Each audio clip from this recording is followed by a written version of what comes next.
Hey tankers, this is Zem from Strike Gaming again, and I'm doing a second part on tank destroyers. In the first one, we talked mostly about supporting teammates and keeping your target in that sweet zone, as we call it, the between the white and the yellow line. And in this game, we're going to talk a little bit more about positioning. In the first video, I talked about making sure you keep your gun in play as much as you can during the game. And to do that, you have to make sure you're in position to use that gun. And people are always like, well, how do you do that? Well, it's pretty simple. I mean, every map, people go pretty much the same spot every time, right? So you're going to see action on the A, B, and C line, and you're going to see action along the 890 line, right, in town, and you're going to see action out here in the field. So you want to put yourself in the position where you can obviously cover those angles with your gun. And in this situation, well, we have a Leo, we have 56, 59, 16. A lot of times you want to watch your scout as much as you can. Um, he's going to be the one that's going to be lighting for you. And if you have a general idea of what his view range is, you have a general idea where the tanks are going to show up. Like I said, I pulled up on the ridge there, took a quick shot at T-21 and got shot by the Scorpion, which means the Scorpion, for him to be in the draw range, would have to be down there along the bottom of that river there, somewhere in those bushes. And I just take a blind shot here, trying to find a bush that maybe he's probably parked in. Like I said, this is once again knowing the game. So I know once if I was up on that hill and I got hit, then most likely that TD is somewhere along the river bottom for me to be in his draw range. I mean, you can blind shot from the top of the ridge, but my guess was that he was probably down at the bottom. And like you said, this is one of those deals where as long as you're keeping your target in that between the white and the yellow, you're keeping him out of draw range, and there's a little chance you're going to get spotted. You're able to actually use that wonderful sniper gun that most TDs have.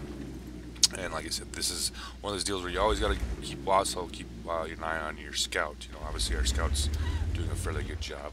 Yeah, right there was a Scorpion that I was talking about earlier that was most likely in that bush for him to hit me.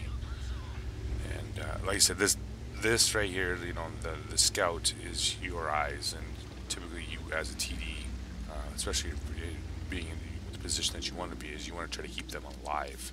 So if I notice, if I have a scout out there moving around, lighting me targets, I'm going to try my damnedest to protect him, to make sure that he's not going to die. Especially this one right here, this Darkness 01, he's actually doing a really good job. He was down there early on, lit a bunch of targets for us to shoot at, and worked his way around. Now I can see what he's trying to do here, and as you can see, I'm repositioning to support him as much as I can. He's working along the base of that cliff right there, and he's keeping these two mediums lit. He's also moving up closer where he can maybe even light some of that, the hill at 6, 7, 8, and 9 up there at their actual base. Now I probably didn't move out as much as I could here to support him. I was trying to make sure I didn't get moved out too far that I was going to get spotted. And he actually, at this point, watching him, he's lighting him for the T-29 and the Leo, who are literally ripping apart. And he's actually in a pretty safe position. So he's already lit the Tiger, which happens to be in a great position for me because he's sitting on the middle of the open in the wide open field. So it allows me to move on over. He's keeping him lit. Tiger's not even paying attention, and essentially allows me to rack up some nice damage here. I'm not sure if he thought that bush was going to hide him in a tier 7 heavy in a tier 8 game with lights that have ability to burn right through that camo. And like I said, this is once again more about positioning. Obviously we lost our light tank now, and we have to be a little more cautious.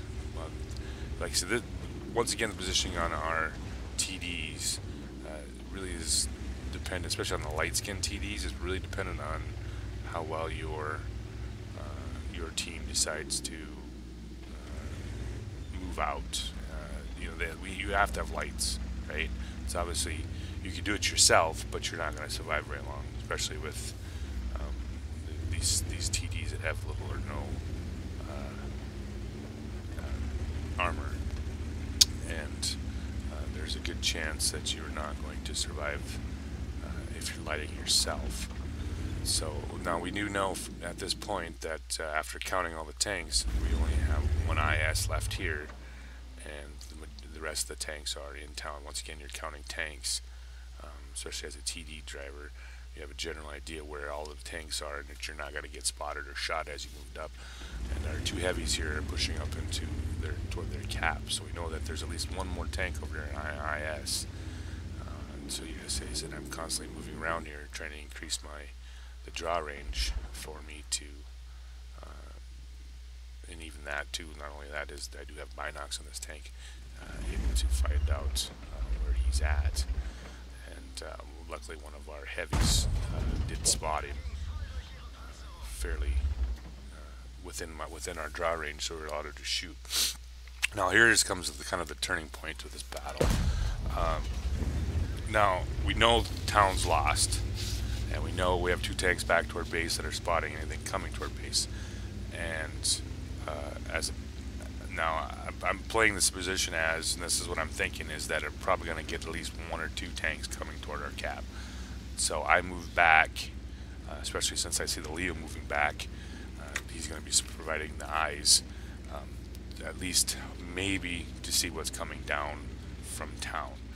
And obviously we have, a few tanks coming in toward cap. There's the T-29. That leaves 4 tanks left that are unaccounted for. Now I do have some eyes on the 30, so we know at least one went back. And I'm once again moving position to support him. Now this is an interesting deal where the Ferdy actually drove. He knows that I'm out here, right? As a TD, he knows where general idea that he'd probably been seeing me kill tanks along this 3-4 line, and he took a very interesting route. So instead of staying down low on the railroad, he drove along the ridge, which allows me to get into position to shoot him, which is in itself pretty questionable. I mean, I realized they were capping, but I think I would have, if I was in his position, I think I would have driven somewhere that I would not would have been taking shots. So, like I said, at this moment, we the two heavies that had capped, they were a little. I think I probably wouldn't have pushed in the cap so quickly. I might have got on cap just to let them know the enemies I'm there, and then I think I might have pulled back. Some teams, depending on the puppies, they might have won town and then pushed straight for our cap, and then none of them would have turned around. But in this situation, they did turn around, and an IS and a T-29 are not going to do anything much against a Ferdinand and an E4. This would have been a situation where I might have hit the cap, put 10-15 cap points on there, and then moved off cap. Especially as a T-29, I could have used my hull down position to do it. Like I said, I've been trying to spot him through the bush, and apparently this is the only freaking E4 in the game that probably runs some sort of binocs or something that he's able to keep me spotted as long as I can. Trying to get once again back into cover so I don't take any more damage. And at this point, finally made the Leo and the Steremel are moving up. So I'm just kind of going to hang out here and try to keep his attention while they try to flank.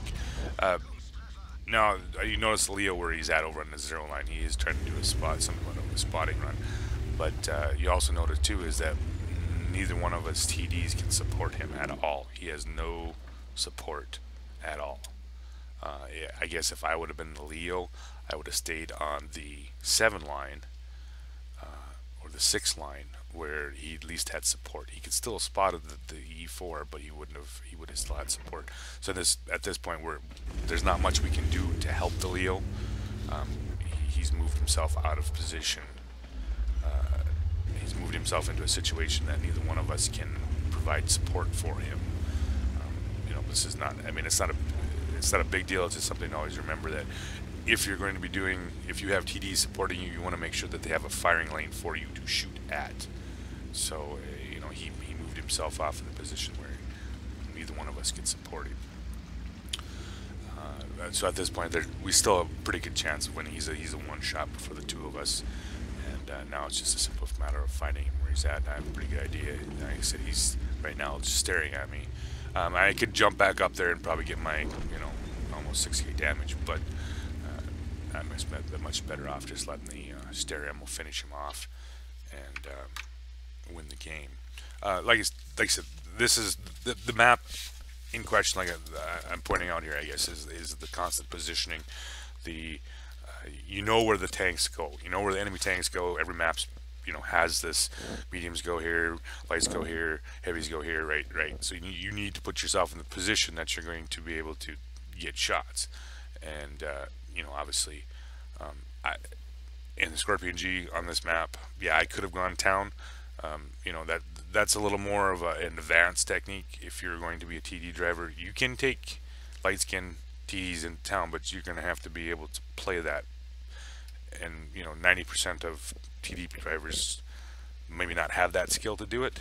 It's not as good a suggestion. So you most likely want to stay someplace where you can shoot your targets at range, which is obviously in this map, the field. And like I said, we know where the tanks are going. So now you just got to put that TD in position where you can keep them between your yellow and white line, that little sweet spot, and try to keep them in there. Constantly moving around back and forth. Keeping the tanks in that sweet spot, so you can shoot and do your damage. And hopefully this video explains somewhat what a process I'm thinking of as I'm moving around the battlefield. Everything from your light tanks, making sure they're keeping spotted, making sure you're trying to cover them so that they live, so they can keep giving you spots. Same way with map awareness, realizing, okay, we've lost town. There's going to be a good chance that I'm going to have targets going down the K line. And as you saw, I moved over, hoping, and there was eventually the KV3 and the T29 in the position I was at. I was going to have shots on them. So simply by repositioning myself over, I brought that whole side of that map into play for myself to be able to take a shot. So it's, positioning, there's positioning, and then, like I said, then the map awareness. If you have map awareness, it's a lot easier to play a TD, because then you can put yourself in the positions to do the damage. And hopefully in this video I've somewhat, between all my rambling, trying to give you an idea of what I was thinking as I was doing this. So, well, you guys have a good day, and good luck out there.